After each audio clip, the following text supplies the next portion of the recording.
कुंभमेळा म्हणजे ठराविक काळात भारतातील पवित्र नद्यांच्या काठी वसलेल्या प्रयागराज, उज्जैन, हरिद्वार आणि आपल्या महाराष्ट्रातल्या त्र्यंबकेश्वरमध्ये या तीर्थक्षेत्री हिंदू धर्मियांचा मेळा.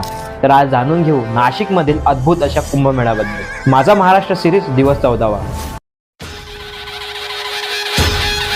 असं म्हणता समुद्र मंथनातून प्रकट झालेल्या अमृत कुंभ दानवांच्या हाती लागू नये म्हणून इंद्रपुत्र जयंतने आकाशमार्गे पलायन केले.